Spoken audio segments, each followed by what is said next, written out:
நான் என்ன பண்ணிகிட்ருக்கேன்னு பார்த்தீங்கன்னா, இஞ்சி பூண்டு இதை கொட்டி உள்ளே போட்டு நசுக்குன்னு நசுக்கிட்டுருக்கேன்.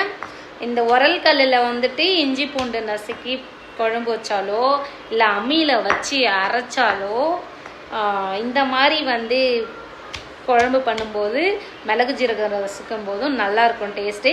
மிக்சியில் போட்டு அரைச்சோம்னா அது வந்து அந்தளவுக்கு டேஸ்ட்டு கொடுக்காது. எப்போதுமே இயற்கை தான், செயற்கை தான். இதுதான் பெஸ்ட்டு உங்களுக்கு.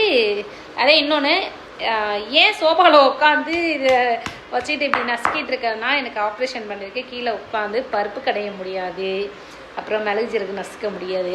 அதனால் இந்த வயசானவங்களாக இருந்தீங்கன்னா கண்டிப்பாக நீங்கள் கட்டிலாக இருக்கட்டும், சேராக இருக்கட்டும், சோஃபா வரட்டும், இது மாதிரி உட்காந்துட்டு நசுக்கிட்டு இருக்கலாம். ஓகே, பாய்.